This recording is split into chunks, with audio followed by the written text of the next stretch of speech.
All right, welcome to Brandon at Random Reviews, covering one unsystematically chosen movie at a time. We are doing our special trading ratings format yet again, and so it's a little less random, a little more strategized, and my brother-in-law Dan is going to cover how trading ratings works as well as what our topic is. So as Brandon said, this one's a little less random. Rather than one random movie, we've chosen 6 carefully chosen movies. They're all going to revolve around a certain theme, and then we're going to rate them and hopefully debate the merits and lack thereof of each one. We're always careful to get some bad ones, some good ones. This time I think we got a good mix of that. I got a feeling we're going to agree on a lot of these, if not all of them. I think we're going to be on the same page. But we'll see how that goes. Hopefully that doesn't make it too boring if we're not vehemently disagreeing about the merits of some terrible movie. Right. Disagreeing between whether it's a D or an F. Right, yeah, that's... I have a feeling that might be the discussion, but it could be fun still anyway. So this theme is sequels. And I'm going to read the dictionary.com definition of that because that actually tripped us up a little bit. It is a literary work, movie, etc. that is complete in itself but continues the narrative of a preceding work. This only tripped us up on one of them because I don't think either of us realized till after we watched it that Kong Skull Island is actually a reboot. And it's like a totally off-the-wall reboot, that it was not continuing after Kong went back to an island somewhere or something. Which is funny. I can't believe I didn't realize that. Have you seen the original King Kong, the 1930s or whatever year it was? I've never seen the super old one. I think I saw the Jack Black one, though. To me, that's a reboot. But apparently, absolutely, yeah. This was yet another reboot that they tossed that aside. I think I've never actually seen the Jack Black one, but I would almost call that a remake more so than a reboot. You know what I mean? Because like Kong Skull Island, like I should have picked up on the fact that they're going to the island. They literally do that in the first King Kong movie, and they find King Kong, and that's what happens. But in this one, it's a little different. But yeah, we didn't pick up on that, and I honestly, it didn't even occur to me because there are so many Kong and Godzilla movies now that it's like, it seemed like they were all sequels. And I had even seen it before, years ago when it first came out, but it didn't really register to me that, they're going back, they're just going way back. But either way, you wanted to talk about some also mentions, some ones that we thought about covering, but didn't cover before we actually get into the 6 that we chose. With this one, we didn't want to pick every true sequel because there's potential down the road for, like, comic book movies. Obviously, I'm a big Batman fan. The Dark Knight comes up. It's considered a really great sequel, and a lot of people say it supersedes the original, Batman Begins. So instead, we picked a comic book movie that we will not be covering. Yes. And some of the other ones, Aliens, I think that would fit another topic as well. There's a bunch of them. The Godfather... Part 2 is amazing. Part 3 is shite. There's Rambo, Star Trek, The Wrath of Khan. These are ones but there's one that I wonder if Dan thought of, and he said he didn't write the honorable mentions down beforehand, but there's one sequel that stands out to me that I wish we could have covered. You know, the first movie was a big drama, and then the sequel was more of an action movie, right? And I don't know if you know what I'm thinking of, but Good Will Hunting 2 Hunting Season is one of my, I want that whole movie so bad. I want to see them just going on a rampage. It'd be so great. Someone needs to start an online petition. Those tend to motivate Kevin Smith. Yes, apparently. He's interested in whatever. He's made worse movies based on online petitions. Right. So what were some of the other ones you had for... also mentions. A couple of the other ones I was thinking of, I went back and I was watching all the old Planet of the Apes movies. So I had written down Beneath the Planet of the Apes, but because we watched Kong Skull Island anyway, that opens the door for we're already starting down the road of monkey movies. So maybe we'll get to that later. The Lord of the Rings sequels, though, based on the definition I just read, they don't really stand on their own. Two Towers or Return of the King, so I don't know that those would actually really be eligible. I might be incorrect about this. I'm not as big on Lord of the Rings as you probably are, but didn't Tolkien write that as one whole book and then divide it after the fact? I believe so. I think based that was on the publisher not wanting to release a 1,200-page book, because no one would do that. Right. A 1,200-page fantasy novel. Who's ever heard of that, right? Yeah, that's crazy. Yeah. And then I had the Bourne sequels, but honestly, there's enough of those now. We could probably do an entire show on those movies. Yeah. And even have some good ones and some bad ones. Yeah. And what else did I have in here? I think that's all that I had. If not for us covering Mad Max Fury Road in the Tom Hardy episode, I think we would have definitely covered that in this episode, but we had already talked about it, and that one's spectacular. I mean, that's great. Speaking of that, though, I did recently watch Furiosa, and it got me thinking, as we were doing this, we could do a prequels one at some point. Because that'd be a fun one to talk about, too. I got a lot to say on it. Oh, yeah. There's so much with prequels. It's like casting, picking people that look like the people and all that. There are so many sequels, especially these days, where it's like, I think they had like a Disney convention like a month ago. All they were announcing were sequels and remakes for their like next 12 movies they're coming out with for like Disney animation, like Toy Story 5 and stuff like that. So it's like, there's so many sequels. The market is saturated, so... They're low risk. You know? They are. It's a business, and they're guaranteed hits. Today, our first part of this series is going to cover... I'll go through, with each movie, I'll kind of do what I do on a normal episode, and I will talk about the title of the movie, release date, actors, director, all that stuff, and just give you a brief overview of the movies. Indiana Jones and the Last Crusade, released on May 24th, 1989. That stars Harrison Ford and Sean Connery and a myriad of other people that I honestly don't know by name. Allison Duty. You said duty. There are some return players from the original Raiders of the Lost Ark, because Temple of Doom, the second Indiana Jones movie, is technically a prequel because it takes place before Raiders of the Lost Ark. There's a lot of things, and I think Steven Spielberg even said that he was not pleased with Temple of Doom and he wanted to redeem himself with this third Indiana Jones movie. After Indiana Jones's father goes missing, searching for the Holy Grail, he goes to try and find his father and also subsequently find the Holy Grail. This is set in the late 1930s at the beginning of World War II. Where are you at? Did you see this one? I mean, you were old enough probably to have seen this closer to release than I did. Strangely, I recall having the VHS of this, and I feel like there was some sort of McDonald's promotion in 1990 or 91 where you could buy movies at McDonald's, but they only had like 3 different movies. They had like this, and I think Mr. Mom and something else. So I think that's how we got this movie, actually, which seems so odd now that you would go to a fast food place specifically because, oh my gosh, for $10 we can get this VHS movie. There are some movies where I remember hearing about, like in the 80s and early 90s, they were so obnoxiously expensive to buy a VHS. It was just like not realistic for somebody to just go out and buy VHSs like they did later on. They were like $20 in 1990 dollars. So $700 in today. Yeah.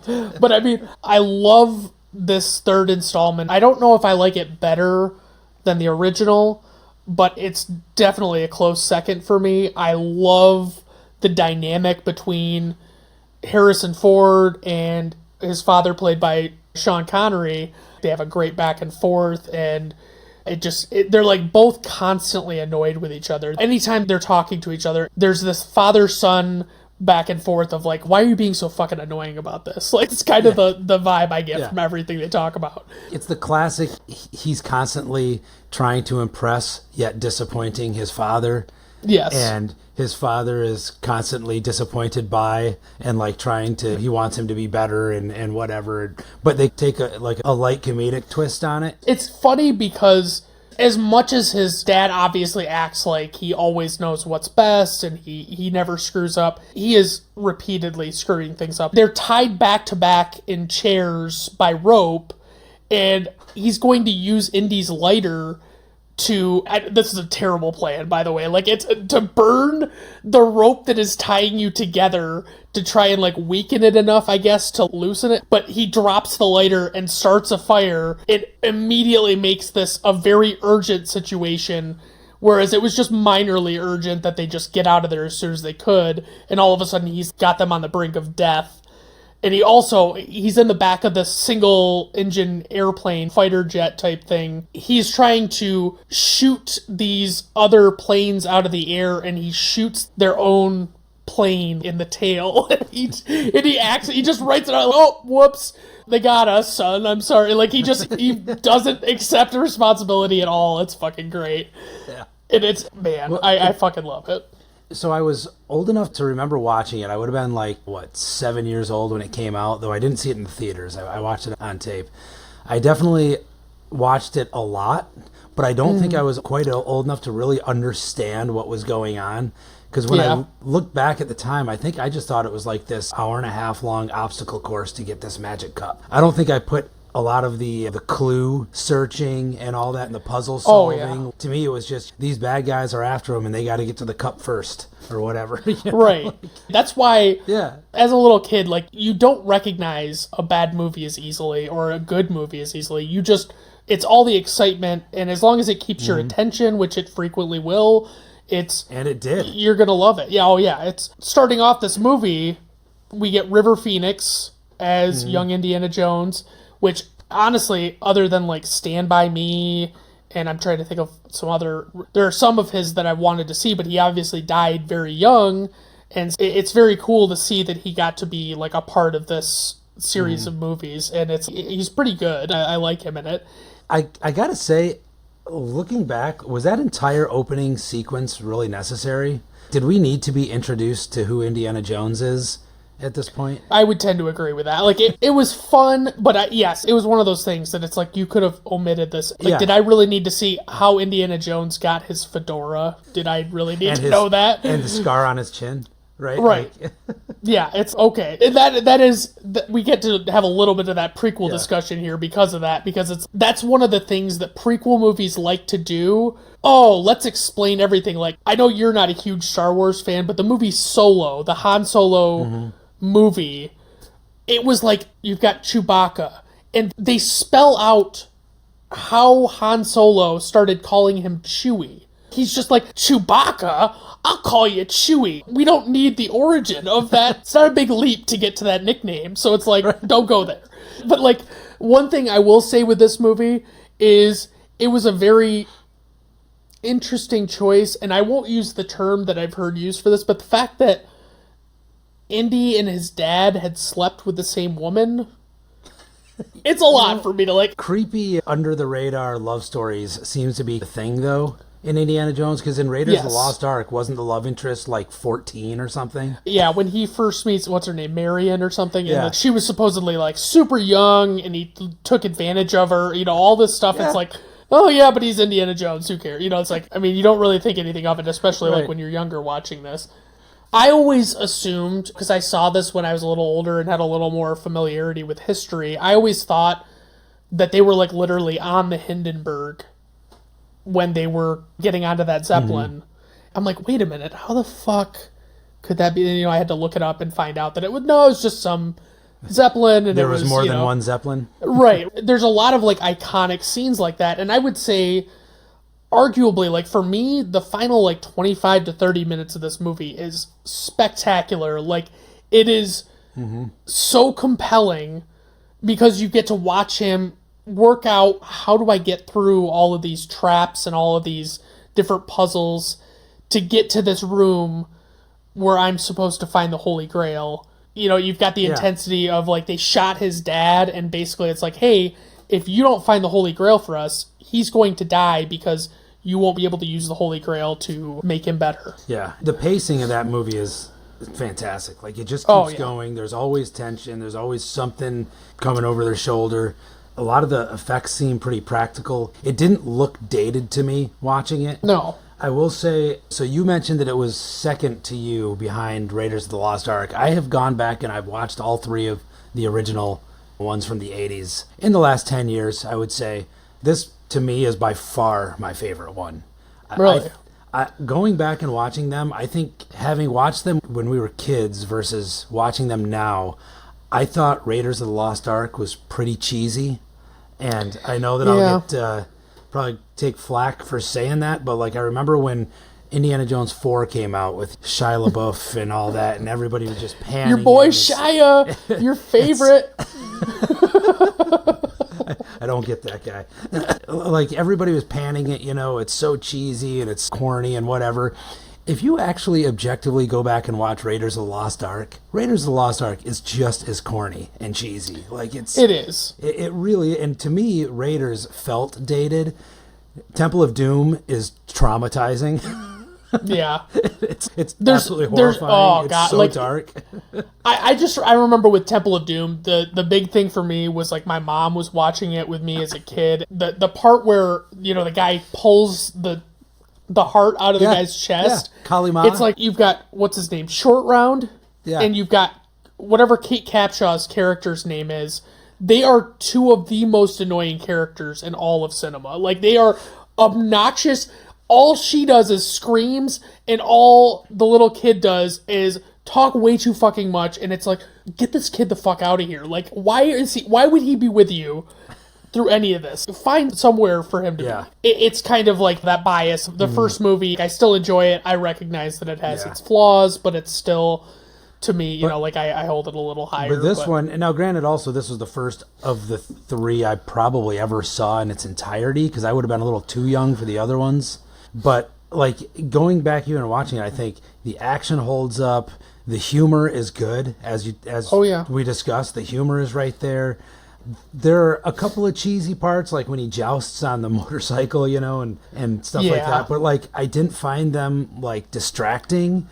And all in all, I think it's fun. It's the adventure it's supposed to be. The story's great. I do wonder if in this day and age, a movie aimed at not necessarily kids, but an audience that is as widely general as kids to adults would have quite that much Nazi paraphernalia in it. Yeah. They are the bad guys, though. Flat they out, are. They are the bad That's guys. Fair. Yeah. Nobody's sympathizing with them. I will say one trivia point that I was going to note that I just noticed this morning, actually, prepping for this. The budget for this movie was $48 million. And in today's dollars, that's $120 million. That seems like really low for what this movie is. If they were to make this today, it'd be like a $300 million budget. What was the latest couple of Indiana Jones movie budgets? Oh, God. I'd have to look them up. No matter what, they would do a bunch of CGI. And even though, it's like $120 million, today it doesn't sound like that much. I guess but it was 100. Crystal Skull was 185 million, and they made another one too, right? Yeah, Dial of Destiny. Dial of Destiny. There you go. Dial of Destiny was 295 to 387 million dollars. That's what I would have expected. Oh my god! And well, for some and like reason, they there's did a range. And I think I never saw the newest one, but I heard that they did CGI de-aging of Harrison Ford and stuff. So that has to be super. That's got to be $100 million right there. Yeah, but it's definitely interesting, and I would think even more so to your point, the budget, it has to be more expensive if you're doing a movie that's a period piece, and not everything is readily available to you to shoot this movie that looks like it's in the 1930s. And there has to be all these hurdles to go over. But all in all, I guess we could get to ratings on this one. It's for me, my personal rating for this one is an A. I love this movie. I really think it's great. I'm a big fan of this series. And it's Harrison Ford and Sean Connery. I mean, you can't really ask for much better of a 1-2 punch in a movie. And they have a great dynamic. I also gave it an A, if not trending to the high end of A. I think it's a fantastic movie. It holds up in every way. I'd watch it again in a heartbeat. And that's what's funny is the period piece movies, it's amazing. They do seem to hold up better for that kind of stuff. It's just they don't look dated because they're supposed to look dated. You don't feel like they look. It's a nice move. You're not shaking your head at oh, this is fucking stupid or something. Indiana Jones and the Last Crusade, we both give it an A, and it's I love it. It's great.